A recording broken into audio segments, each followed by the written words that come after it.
जय माता दी दोस्तों। आज मैं आपके लिए लेकर आया हूँ एक रोचक कहानी, महाभारत के योद्धाओं का एक रात के लिए पुनर्जीवित होना।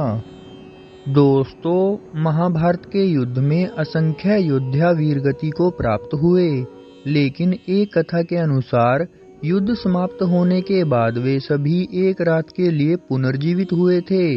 यह घटना विष्णु धर्मोत्तर पुराण और अन्य प्राचीन ग्रंथों में वर्णित है। आइए इस रोचक कथा को विस्तार से समझते हैं।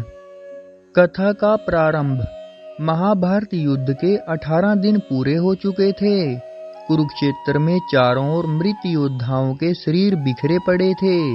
युद्ध समाप्त होने के बाद जब युधिष्ठिर राजा बने, तब उन्होंने अपने पूर्वजों और मारे गए योद्धाओं के आत्मिक शांति के लिए एक विशेष तर्पण पिंड दान करने का निर्णय लिया।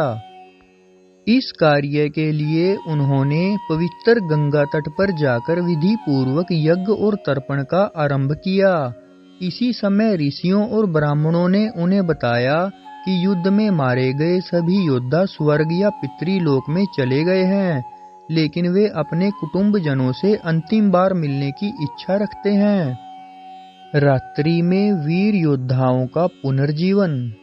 युधिष्ठिर और उनके भाइयों ने इस बात को सुनकर भगवान श्री कृष्ण से मार्गदर्शन मांगा। श्री कृष्ण ने कहा कि यह संभव है और उन्होंने गंगा देवी से प्रार्थना की। गंगा माता की कृपा और श्री कृष्ण की दिव्य शक्ति से युद्ध में मारे गए सभी योद्धाओं को एक रात के लिए पुनर्जीवित कर दिया गया।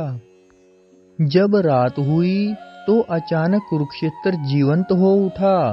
भीष्म पितामह, द्रोणाचार्य, कर्ण, दुर्योधन, जयद्रथ, अभिमन्यु, शल्य, शकुनी और अन्य हजारों योद्धा अपने पुराने स्वरूप में आ गए। उनके शरीर पुनः दिव्य तेज से युक्त हो गए, मानो युद्ध से पहले जैसे थे। पांडवों और योद्धाओं का मिलन। यह दृश्य अत्यंत हृदयस्पर्शी था। भीष्म पितामह ने युधिष्ठिर को आशीर्वाद दिया और कहा कि उन्होंने धर्म की रक्षा के लिए सही निर्णय लिया था। कर्ण ने अर्जुन और कुंती से प्रेम पूर्वक बातें की। कुंती ने उनसे माफी मांगी और उनके प्रति अपने मातृत्व प्रेम को व्यक्त किया। कर्ण ने भी स्नेह दिखाया और कहा कि यह सब नियति का खेल था। अभिमन्यु ने अर्जुन और सुभद्रा से भेंट की, जिससे उनका मन गदगद हो गया। गुरु द्रोणाचार्य ने अश्वत्थामा को गले लगाया और उसे उचित मार्ग अपनाने की सलाह दी।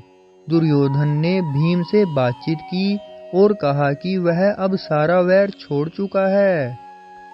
जयद्रथ, शल्य, भगदत्त और अन्य योद्धाओं ने अपने अपने परिवारों से भेंट की। एक रात का समय और फिर विदाई। यह पुनर्मिलन केवल एक रात तक रहा। सूर्योदय के साथ ही सभी योद्धा एक दिव्य प्रकाश में परिवर्तित होकर स्वर्गलोक की ओर चले गए। यह दृश्य देखकर सभी उपस्थित लोगों की आंखों में आंसू आ गए। युधिष्ठिर और अन्य पांडवों ने इसे भगवान की अनुकंपा माना और यह अनुभव उनके लिए अत्यंत महत्वपूर्ण रहा।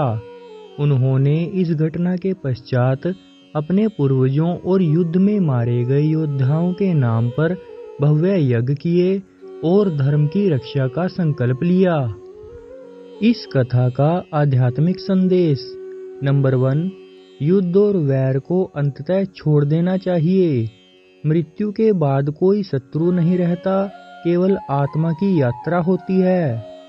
नंबर 2, क्षमा और प्रेम ही अंतिम सत्य है। जब महान योद्धा पुनर्जीवित हुए तो किसी में भी प्रतिशोध की भावना नहीं थी, बल्कि प्रेम और क्षमा का भाव था। नंबर 3, पूर्वजों और वीरों का सम्मान करें। यह कथा बताती है कि मृत आत्माएं भी आशीर्वाद देने के लिए आ सकती हैं, यदि उन्हें सही सम्मान दिया जाए। दोस्तों, महाभारत के योद्धाओं का एक रात के लिए पुनर्जीवित होना एक दिव्य लीला थी, जिससे यह सिद्ध होता है कि मृत्यु केवल एक परिवर्तन है, न कि अंत। यह कथा हमें यह सिखाती है कि जीवन में धर्म, करुणा और क्षमा को अपनाना चाहिए।